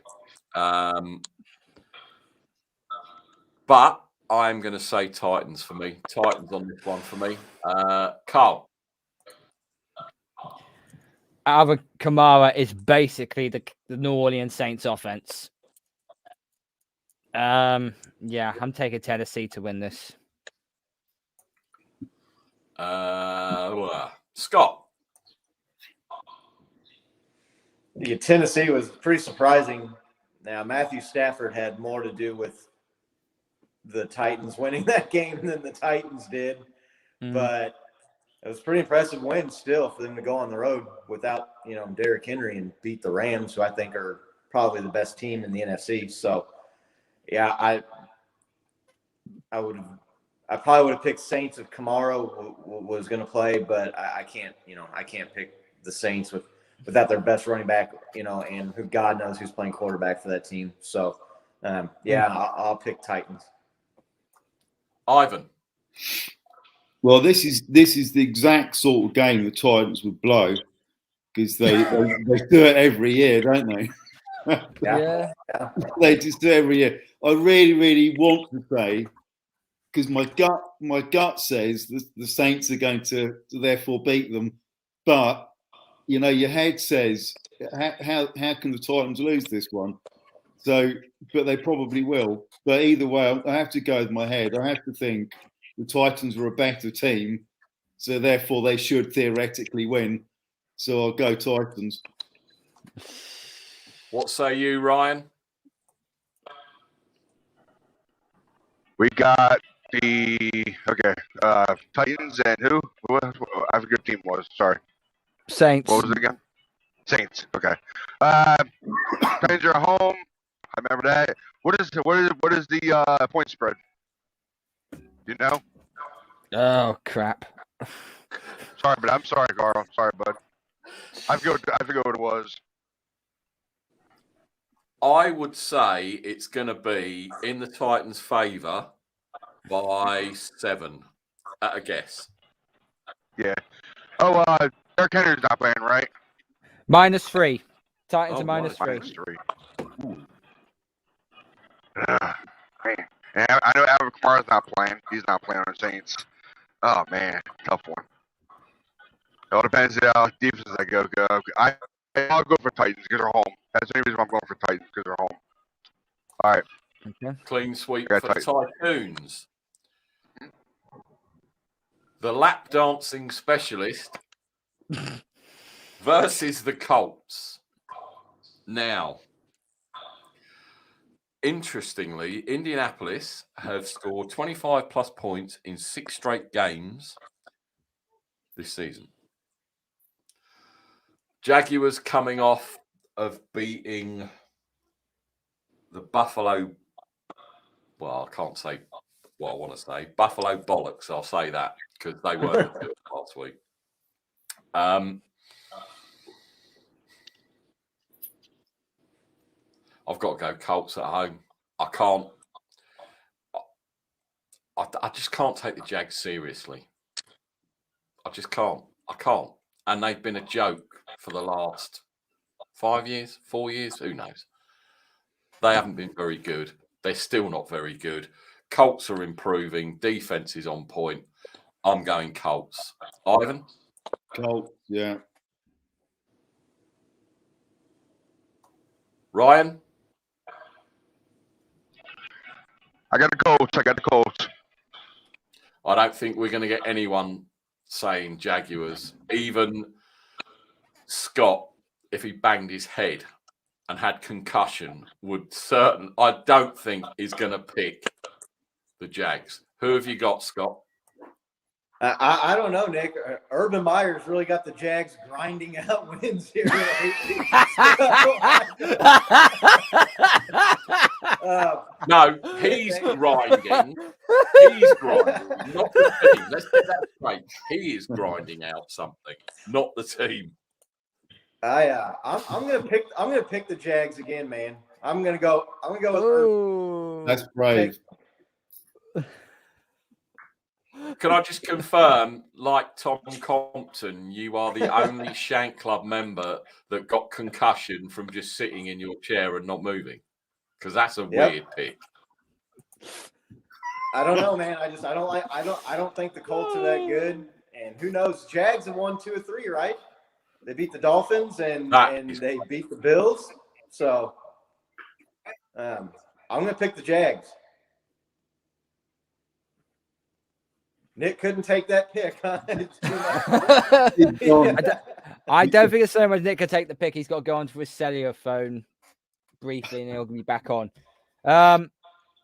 Yeah, well done to the Jags for their win over the Bills, but come on, that was a fluke. Colts are in a bit more of a better position, so I'm going to take the Colts. Scott, take it away.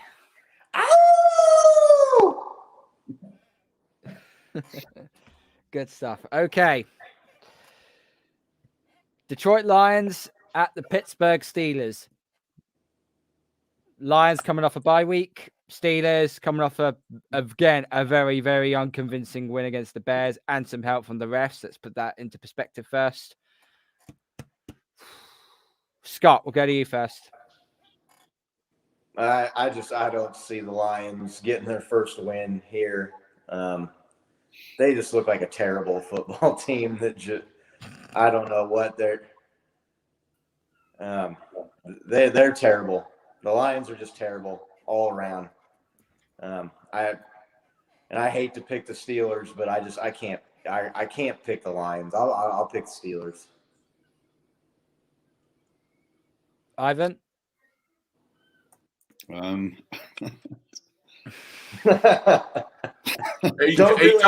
doesn't want to do it. He don't want to do it, but he doesn't want to risk it. Look how he's squirming in his chair. Look at him. Yeah, I mean, I'm gonna do what Scott did a few weeks back. I'm just gonna say the Lions are gonna lose.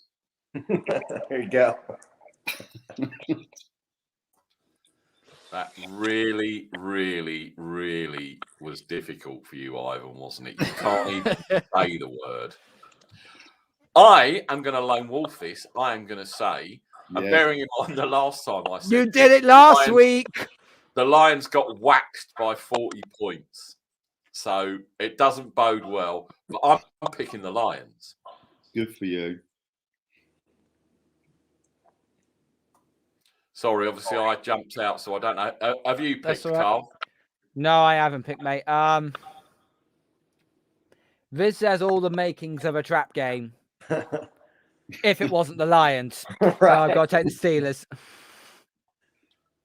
Ryan. Sorry.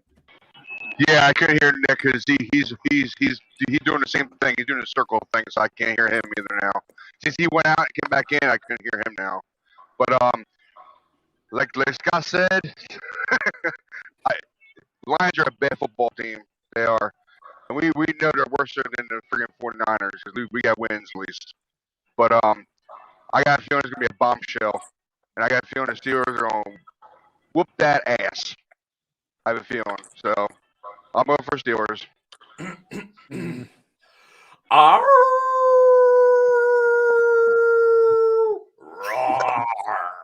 That was my attempt at a roar that sounded more like a fucking pirate. I'm not going to touch on Browns Patriots next.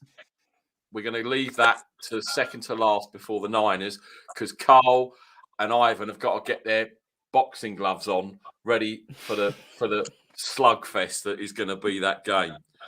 Vikings Chargers. Vikings do Vikings things. Chargers disappointing. 3-5 versus 5-3. Carl, what say you? Oh, Jesus, this is a real awkward game to pick because on paper you think that the Chargers should have this in the bag. They're -3.5 favorites to win this. But I can just see the Vikings pulling this off.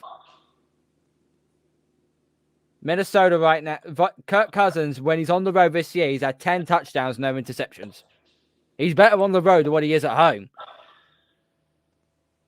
I'm going to stick my neck on the line here, and I'm going to say the Vikings to knock off the Chargers.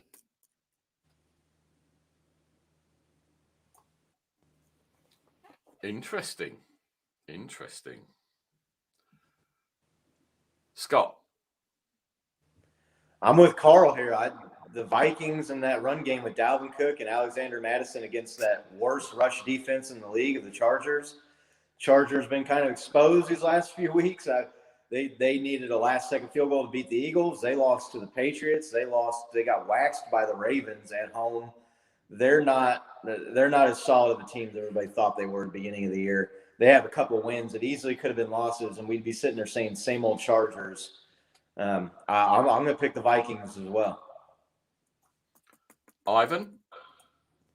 Yeah, the Vikings have been. I don't know, are they unlucky or what? I don't know. They've been so many close games, which they've lost, and then you get so they're supposedly not a very good team, and then you look at teams like the Ravens and Steelers. I'm mentioning just not because they're in the Browns division and they're hated enemies, but they are two teams which have had so much luck. And have got a better record than they should have. The Vikings are a much better team than people give them credit for. They played close games. They're more than capable of beating the Chargers. So, yeah, I'm gonna go Vikings as well. Oh, Jesus. Ryan, can you hear me? I got you. Can you get me? You got me? We've got you. Vikings Chargers. Okay. Yeah, I got all four of yous now. It's unbelievable. I can't believe I got all four of yous now. Vikings and who was it again? I'm sorry. Chargers. Chargers. Oh God. Whew. I know Chargers beat the Eagles last week too, and I picked Chargers to beat the Eagles last week. They won. Oh man. God, tough one. This is a very tough one. This one for me, but. Is Dalvin Cook, Dalvin Cook, right? Dalvin Cook playing? Yeah. And who the Chargers got for their running back? Austin Eckler. I know I don't want to hold the show up too much. I got the Vikings. I'll go for Vikings. Oh wow, it's down to Nick. Yeah. Wow. The Chargers cannot let me down again this week. They can't. They can't. They can. They play like their leads. Had it, lost it. They can't. They cannot let me down. So I'm lone wolfing. Panthers, Cardinals. Now, I don't know if the little pipsqueak part 2 is back this week or it's Colt fucking McCoy, as he's now known in 49ers circles. I can't pick against Arizona. I just can't. I'm going Cards. Scott? Yeah, Arizona, without a doubt. Ivan? Yeah, Cardinals. Ryan? I don't want to let Wolf it either. because I don't think Cam Newton's going to do anything. Is Cam Newton playing this week? Yeah. Probably. Yeah. I don't Most think he's likely. going to do anything. I don't think he's going to do anything. I really don't. I got cards. I got the cards. Carl, Full house. Eagles versus the Broncos. 3-6 going against 5-4. No Von Miller gone. Somehow they managed to step up last week. I think they're going to do it again. Vic Fangio is a mastermind of pulling results when he needs them. Yeah, Broncos for me. Ivan. Yeah, it's going to be tough. It's going to be a very close game, this one. Could go either way, I think. I think I'd edge the Broncos. Ryan? Let's go for Mile High. Go for Mile High.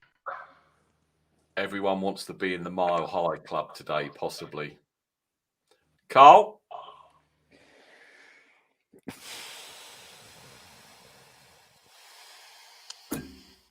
He's getting a real sweat on over this one. Look at him. Look, you can hear the cogs turning in his brain. I don't know how much to trust Denver over the past of this season. I don't know how much to trust them because you think they're going to lose, they win. You think they're going to win, they lose. Exactly. Oh, fucking hell. I think they got lucky against the Cowboys. So I'm going to take the Eagles. So, are we going to see a Mac Attack lone wolf, Scott? You know the answer to that question. No way Scott's going to the Horseman. Fly, Eagles, fly, baby. They're going to take care. They're going to take care of the Broncos. And just before he started his comment, the burner account came in. The Broncos sucked. I saw my hands in the air when that was coming through. So I don't know how you do it. You should be the new David Copperfield. Oh no, I've just pressed the wrong button. Hang on. I don't know why this does this, but the NFL app, if you press something, all of a sudden it changes you to another screen that I didn't want to be in. So where were? Oh, right. We've done the Feagles. The Sea Chickens with the modern miracle of medical science, Russell Wilson versus the Packers. I wonder who I'm going to pick. Now, let me think. I've got to think really strong and hard about this pick. Russell Wilson coming back. Oh, dear.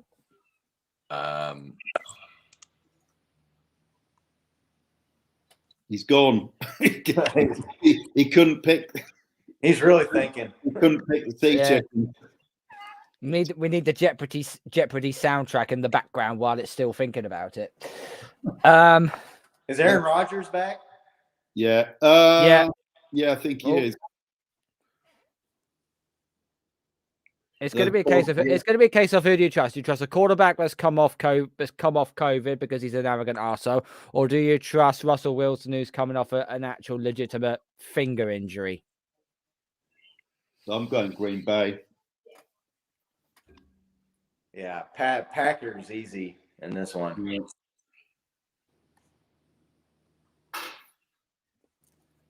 Brian? You know better than that with me, Carl. I'll go for Seacocks, so I got the Packers. Now I got cut off, unfortunately. Russie Wussie's back. Medical miracle Russell Wilson. The main man is back.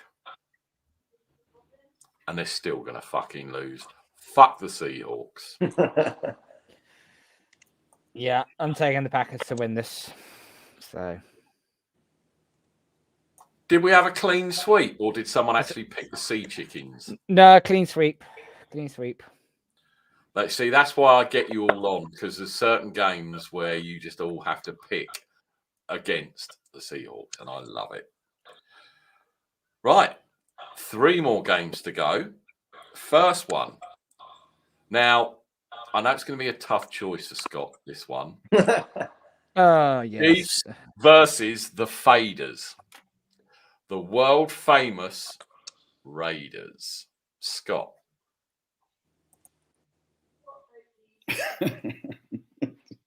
Look, look here. The Raiders they just lost to the Giants.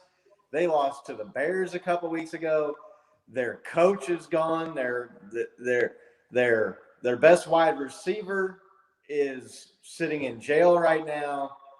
Their other first-round draft pick just got released because he was threatening somebody online. He was going to kill him and start flashing a bunch of guns, which I thought got you a contract extension with the Raiders. So maybe they're starting to change their ways a little bit now that they've moved to Las Vegas. But the Chiefs are going to wax the Raiders on Sunday Night Football in spectacular fashion. And I love Raider weeks. I get 2 a year, and that shit's like Christmas for me, beating the Raiders. So I, as you know, Scott, will always pick against the Chiefs just because it's you. And this is a real hard one for me. I was thinking about that this week, Nick. This is a real hard one for me. And hello, CG Ruthless Sports. Welcome along. Glad to see you in the chat. Don't do it, Nick. I'm never picking the fucking Raiders. I don't care. I don't care. But I don't want to put the mockers on your team. So do I lone wolf it and push it and go for a draw? Nah, fuck it. Chiefs. Ivan? Chiefs, yeah. Carl?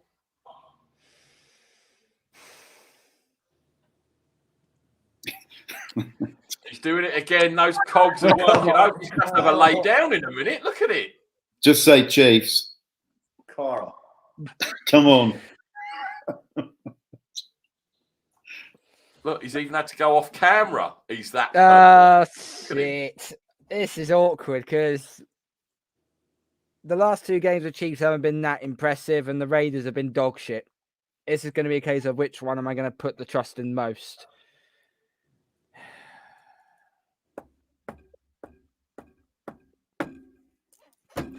Taking the Chiefs. Reluctantly, I'm taking the Chiefs. And that was through gritted teeth, I can tell. Ryan. I like the Chiefs. I don't know what the problem is.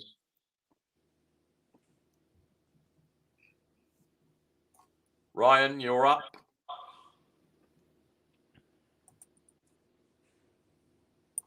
I don't think you can hear me, Carl. Do you want to see if he can hear you? Ryan, can you hear me?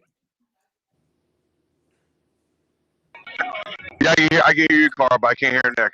So Chiefs, Chiefs, like Raiders. Yeah. Like Scott said, the Raiders are a mess because of the players and everything. So I got the Chiefs in this one. Right. The boxing gloves are now being put on. Or oven gloves, whatever you want to say. We always leave the 49ers till last because I forgot to make my popcorn. Hold on, give me a second here. I need a snack for this. Right. Browns at the deflate champions. Are they going to be deflated? Are they going to be wishing they were James Bond so they could be spying on people? I am actually going to pick the Browns because of that defense. Now, they could completely scramble Mac Jones's head with blitzes and just, coming off the edge, coming up the middle. And I honestly don't think Mac Jones will have faced a defense like this. so far. Bucks. And Browns, yeah, but the Bucks, you see, to me, their defense is up and down. It's not always Their secondary was up and down. Their secondary is the one that's causing them the problems, not their front seven. I honestly think that don't fight me, Carl. I'm not in this fight. Me and Scott are going to make our picks, and then we're just going to let you two duke it out because I need to go and get another drink from the fridge. So I am going to say the Browns for me, and I'm going to look for. Is this the game that's on Sky at 6 o'clock? No, it's not. No, it's not. What game have they picked for 6 o'clock then? Titans Saints. Oh, fucking hell. Browns were on Honestly, Sky have no clue when it comes to picking games recently. But yeah, Browns for me. Scott, what do you think? Yeah, I like what I saw from the Browns against the Bengals last week. They look like they're back on track. I know they don't have Nick Chubb, but Dearness Johnson showed against the Broncos run defense. He's more than a capable running back for that with that line and that scheme. And for whatever reason, when OBJ is gone, the Browns are a much better team. Here's a fact. Here's a fact about when OBJ's gone. Baker Mayfield, since coming into the NFL, when he has not had OBJ on the team, is the fourth best quarterback. Yeah. So, I mean, the Patriots are doing a decent job this year. They're, fairly solid, but I like the Browns. Can I just say, I'm just stepping away for a minute, but I still want to see Carl and Ivan duking it out when I come back. So, seconds out. Ding, ding, ding. Round one. Visitors first. Well, I mean, the Browns are better on paper. Both teams have lost their running attacks. The Patriots have lost their best two running backs. The Browns have lost their best two. So the running game, you could argue, is potentially being taken away from both teams. However, as Scott just said, Johnson, in my opinion, is I think anyway. Dearness Johnson would be someone's second running back. I'd take him on the Chiefs as the first running back. So yeah, I mean he's a very good running back. The Browns have got very good depth at running back. So I wouldn't discount the running back. We've got a very good O-line which creates the holes. So I think the Browns running game, it has still some potential. So the Patriots have quite rightly, used their running game in order to give Mac, bring Mac into the NFL, learn the game. So if I'm correct and their running game is taken away, there's a lot more pressure on Mac Jones for the passes. Now, their wide receivers are nowhere near as good as the Bengals wide receivers, who the Browns secondary coped with very well last week. So I don't think the wide receivers, the deep ball in particular, I don't see that's going to be a threat. The main threat to the Patriots, in my analysis, is their tight ends, who are good. But if other aspects of their game are taken away, then over 4 quarters, the Browns will adjust to any, plays that they need to adjust to over time, and they will get better, they will get stronger. The Browns have got, as it is in any case, a very good front line. Garrett is smashing records across the board. I don't think even you can compare the Buccaneers front line to Garrett. He's literally first in everything. He's first in sacks with 12. He's first in pass rush pressure rate.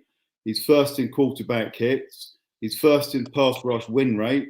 He's first in tackles for loss, and he's the second in a couple of things as well. I mean, he is he's dominating that front line, and with Clowney as a second, I think that is powerful. Even, I mean, again, on the secondary, I was looking at the stats earlier because I've got an article coming out soon.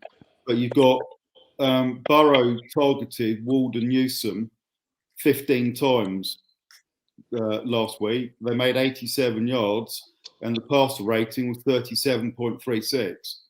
That's with two very good wide receivers, Jamar Chase in particular. So we're stepping up. I do see, the fact I mentioned just before Nick went, about Baker Mayfield without OBJ is the fourth best quarterback since he joined the NFL, and he's already number one in deep yardage, and he threw it despite a busted shoulder. He threw the longest pass with 66 yards last week. So I just Belichick, yeah, he's a great coach. He's no doubt devised something up. I just think on paper, what I'm seeing of the Browns the last game, certainly they look as if they're getting back on track. They look motivated. They look as if they know what they're doing in practice. The defense looks like it's finally getting itself together. I do think the Browns will win. Did I miss the punch up, Scott? Carl's out having his go now. No, you've been speaking the whole time I've been away. Blimey. Yeah, he's been speaking the whole time. Blimey. I said this I didn't even see him taking breath. That's impressive. You've got some big lungs there, sir, because I didn't even see you take a breath. Well done, Ivan. Carl. You make some good points regarding obviously now OBJ's gone. Baker Mayfield is the better QB without him rather than with him. That was apparent from day one. But losing Nick Chubb, that's a bit of a loss. It's a huge loss for the Browns, in fact, because with Nick Chubb, Browns points per game is around 27.3, rushing yards 5.2, and their win percentage is around about 68%. When Nick Chubb is it's not there. They average 18.8 points per game, 4.2 yards of rush, and their win percentage is 50-50, give or take. But Baker Mayfield has also struggled when Nick Chubb is not on the field as well. When Nick Chubb's with, 73.5% completion, 9.5 yards per attempt, and 4-0 on a touchdown to interception ratio. When Nick Chubb is off the field, 63% completion of his passes, 8 yards per attempt, 4-3 touchdown interception ratio. The Browns and the Patriots are basically the same team. They proclaim to the running game. That's their bread and butter. Running game and great defense, and let the quarterback just throw on short, intermediate throws so they can move the chains. Baker Mayfield, two problems. When he's third and 10 or third and long, his completion percentage isn't that good. And secondly, he is the worst quarterback to pass against man-to-man coverage. I bet your bottom dollar, the Patriot, Bill Belichick, is going to put a lot of man-to-man coverages out there and try and go one-on-one on everybody. You don't have a bona fide number one, so it can easily put out. So let's just say, for example, probably Jarvis Landry will probably be targeted by JC Jackson, who also, by the way, he's had the most pass breakups and interceptions this season, tied with Marshawn Lattimore with 8. And also, he's also graded second for the lowest passer rating among any corners. Jamal Dean for the Bucs is up top, with JC Jackson second with 49.8. Our defense is coming into its own. I think this will be a battle of which offensive line. This is going to be a battle of the trenches. Which offensive line is going to hold up most? Who's going to hold up Mac Jones? Who's going to hold up Baker Mayfield? I just think the way our defense is playing right now, you say Myles Garrett, brilliant sack. What's he got? 10.5 sacks, 11 sacks? He's got 12 sacks. He's got 12 sacks. Well, our guy Matt Judon's had 8 sacks, and he's probably the most prolific pass rusher we've had since Chandler Jones. So our pass rush is coming into focus as well, but our secondary is a lot better than what our main front seven is, and that's where I think they're going to target Baker more than ever. If Patriots stop the running game with Dearness Johnson, and put the ball in Baker Mayfield's hand 35, 40 times a game. This is what the Patriots do. They're going to make the same game plan as what they did to Dallas. Take away the running game and dare you to throw the ball 400 yards over our head in this game. That's what they're going to do. To be honest, I hope they do. Because Baker got he was the best quarterback last week, 89 point whatever PFF grade, and he threw the ball. He threw the ball accurately, and DPJ is on and again single coverage. If they do play single coverage, then his single coverage grade is 92.6. So again, there are ways in which I think it's going to be a tactically interesting game. I think the Browns have better wide receivers. They have David Njoku is the best tight end on the field. So in wide receivers, I think they're better. In tight ends, I think they're better. Running game, I think, as I say, is rather neutralised. Probably on both sides, but we would still have the best running back on the field. So whatever aspect I look at it, I'm seeing that the Browns on paper are the better team, which means the only thing I would say on Hang on, this. Nick. Yeah, go on. No, Ivan was still speaking. No, it's okay. Go on. Okay, go on, Nick. The only thing I will say on this that would give the Patriots a chance is Bill Belichick.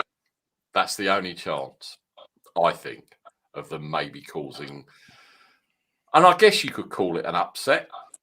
I don't know what you think, Carl. Would it be an upset if the Patriots beat the Browns, bearing in mind?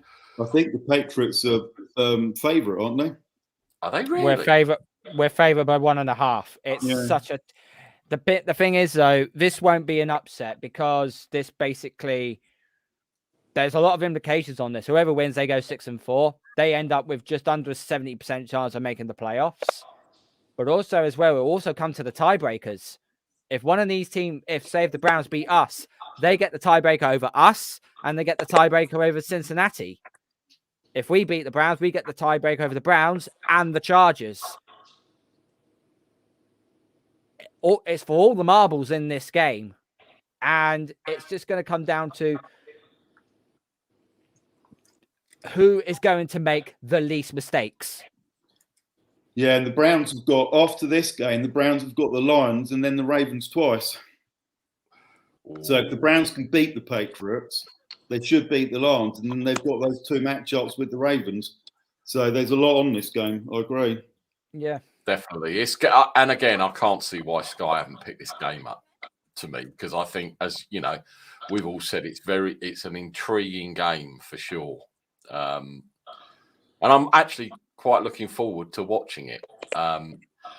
Unfortunately, I have to wait until Monday night for my torture, but Ryan's joined us. So Ryan, Browns or... Sorry about the delay, guys. Sorry about the delay. Browns or who's their team? I'm sorry. Patriots. Patriots. That's who it was. I should know it's my wife's team. That's another black mark in your book, Ryan. You'll come around and smack you around the back of the head with a book or something in a minute. Let me see here. Oh God, I would hate to go against my wife's team. I really would. I don't want to hear the last of her. Oh God! But well, I was listening to you, Carl, about the defense and everything on the Browns and all that. I was listening to the stats and everything as I was coming in the house. They did it good last week. They really did. They surprised me. They did. So go tell my wife. So, but yeah, I'll be going for the Browns. Yeah. I thought Ivan had pulled for a minute there, and then I saw it with his dog. Bloody dog. I'm not upstairs, so this dog's pestering me for his dinner now. Right, well, we got one last game. Mine and Ryan. I think that makes Carl a lone wolf, right there. You're not getting out of that, Carl. Oh, sorry. Ah, Oh, come on. Lone Wolf it. Oh, That's a good. That's a good. Love it. Love it. fuck the Browns. Sorry. Final we had to game. move Carl and Ivan off into the screen over here. Like, Monday Night Football. Oh boy. Ooh. The Manning brothers on ESPN. 49ers, Rams.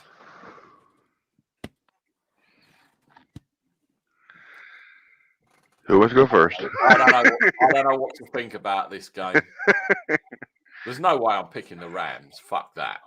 But I can't, obviously. I think, if anything, this week has taught me that, especially last week's games, any given Sunday, Kyle Shanahan has owned the Rams. And I think they are still going to be the same sorry-ass Rams. I'm going Niners by 10. Spoken like a true homer. Niners by 10. Carl.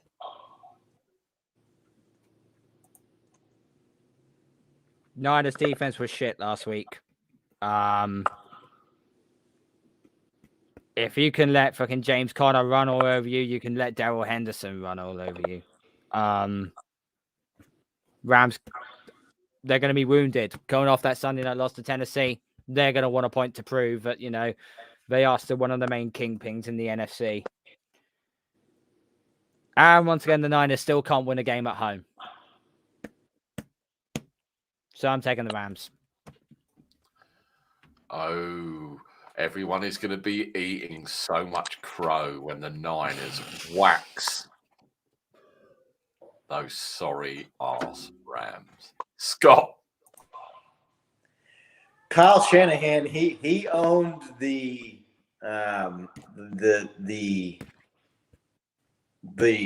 Rams before they got Matthew Stafford. The 49ers just have not looked very good. And I think the Rams win this one convincingly. I think it looks probably somewhat like the Cardinals 49ers game where the Rams get out fairly big and don't look back. All I can say is it's lucky the Chiefs are playing the fucking Raiders this week. Otherwise, I'd have quit. That's all I can say, Scott. Niners by 10. Ivan, what say you? Well, with the Rams now got OBJ, haven't they? So that's another great addition to their wide receiver core. I like the Niners. I wish they would do well, but I can't see it. I have to go Rams on this one. As I said, I really like you, Ivan. But again, the ban button is just a one click away. Niners by 10. And if I could bang a desk, I would. But if I banged what my laptop and everything is resting on now, you'd end up with a view of the ceiling in the bunker. So I'm not going to bang any desks. Ryan. Exactly. Exactly. You know, Nick. But it's gonna be tough. It's gonna be a tough game. But you know, my thoughts on the game is, I just hope our defense does good this time because last week it was pitiful. But with Ward coming back, I hope that helps out the back. Hope it does with Ward come back. But otherwise than that, I just hope our offense scores this time, get some scoring going. But you never know. It's like they say, it's any given Sunday. So it's a matter of fact what's going to happen. So all right, let it go. And it's the Niners Sunday. Niners by 10.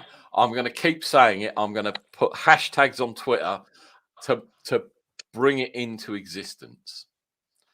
The defense can't be as bad as they were last week. The team can't be as bad as they were last week. And the burner account, I don't know if you saw it, I put it up again. Carl has a worse winning percentage as head coach than Matt Nagy. But the difference is Matt Nagy will not be a coach next season for the Chicago Bears, where Carl will still be the coach of the Niners. Right, we're going to wrap this up because there's a dog that needs feeding. I need feeding. And it's going to be college football time pretty soon, even though I don't watch it. But I know Carl's going to be probably watching it and what have you. So, yes. final we'll thoughts, Carl. Let everyone know what your channel is, where they can find you, and all that jazz. And any final thoughts before we get up out of here. Yes, you can follow me on Twitter at TFIBUK20. YouTube channel is 2 Feet and Bounds. We're on all major podcast platforms on iTunes, Spotify, Deezer, iHeartRadio, and Amazon Music. My final thoughts is big game for us coming up on Sunday against the Browns. Ivan, good luck. But from 6 p.m., you're my worst enemy. I wish everyone a fantastic weekend and good luck to my Michigan Wolverines. Hopefully we can knock off Penn State in roughly half an hour's time. So go blue. Scott, same for you. Let everyone know your channel, because obviously I know you do YouTube as well with your brother and your friends. So let everyone know where they can follow you, because I'm sure if they looked for you on Twitter, they wouldn't find Raiders like that. So where can they follow you and find you? Well, you can find me at this Mr. Rogers with a D. You can also find our Chiefs channel at the Kingdom Cast on all social media platforms. My final thoughts real quick. There's been an interesting development with the Chiefs here these last couple of weeks. Frank Clark looks like maybe he's healthy and or refocused. The Chiefs brought Melvin Ingram in. He looked good in his first game. Chris Jones has moved back to the inside. The defensive tackle has been wrecking the middle of the line. If Frank Clark and Chris Jones and Melvin Ingram, if they can start pressuring the quarterback, that is going to help their defense out tremendously.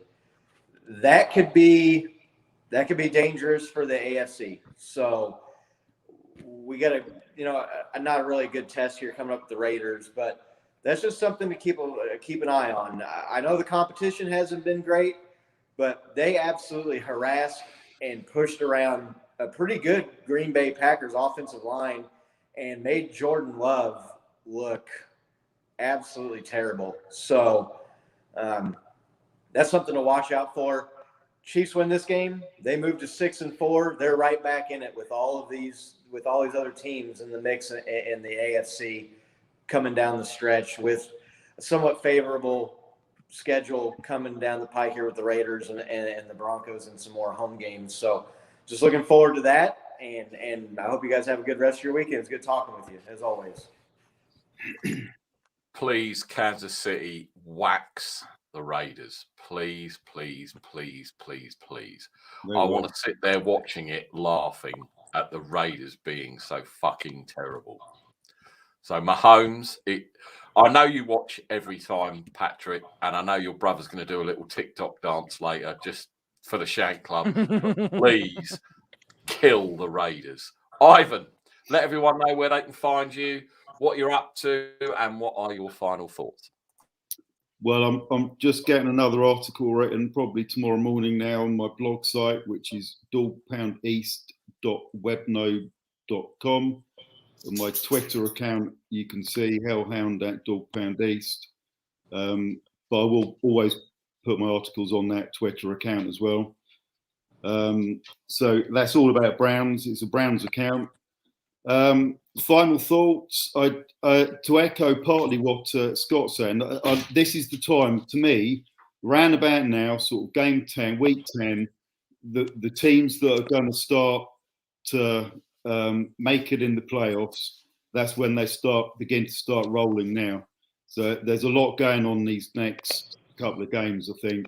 There's a lot riding. If the Browns have any true aspirations to go deep, or to win the AFC North, they've got to overcome a tough away game in Boston.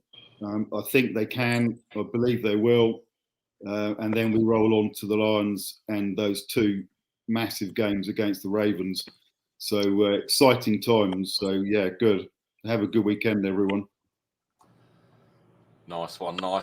Ryan, now, rumour has it you're starting your own YouTube channel. So, Good. Hellhound.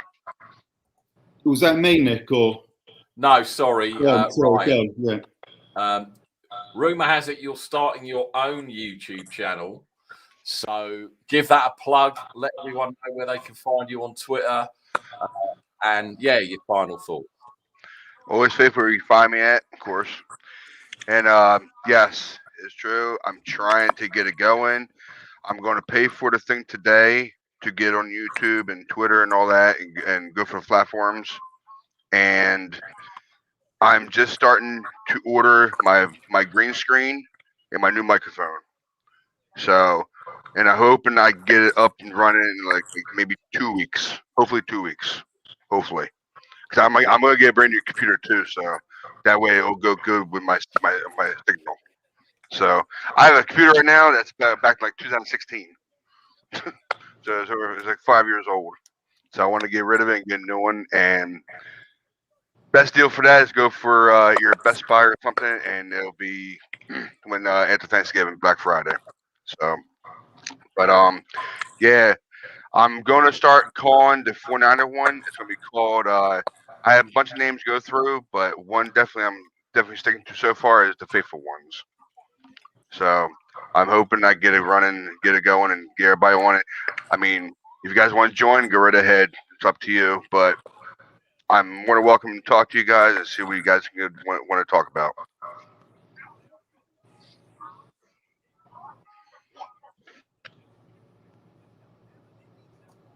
Green screens are very overrated. You've only got to look at mine.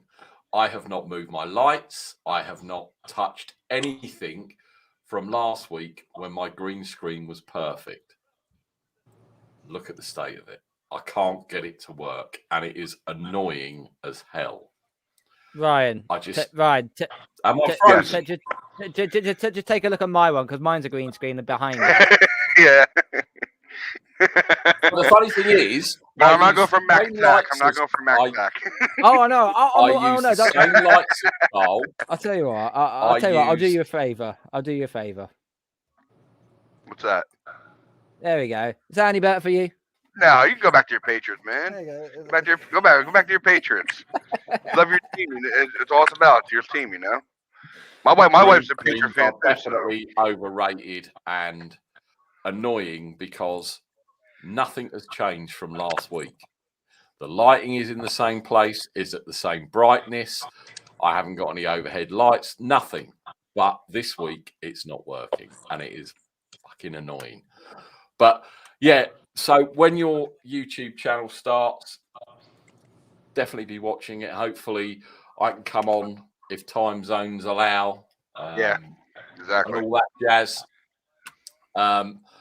Everyone knows me. I am Alfred from Batman. I am at Shank Club NFL. My final thoughts are as follows. Niners by 10. You heard it here. Niners by 10. And it would be rude of me not to finish this broadcast as we are getting out of here by saying, fuck the Seahawks, fuck the Cowboys, fuck the Raiders. This has been Shank Club NFL. Thanks for your company for the last couple of hours. Hopefully back Wednesday. If you can't make Wednesday, we will be back next Saturday, usual time, same back time, same back channel with more of the shenanigans that we always do. Thanks for joining. Thanks to Carl, Scott, Ivan, a.k.a. the Professor. You should change your name to the Professor. Ryan, as ever, guys, it's been a privilege and a pleasure. And again, thank you for everyone reaching out to me. for the bereavement I had. I really appreciate it. But on that note, we are going to get up out of here. Enjoy the rest of your weekend. Enjoy tomorrow's football. Enjoy college tonight. That ball looked a bit deflated. Hashtag deflated. It is deflated. It's just its valve. The valve was Tom fucked. Brady. Is that the one you got from the Super Bowl? You didn't know it. Anyway, I'm going to watch the new James Bond film tonight because I haven't seen it yet. So that's what I'm going to be doing. I won't I'm gonna spoil go you. eat some food. So thanks for everyone for joining. Thank you guys. We will see you again very, very soon. Take care, everyone. Good Niners.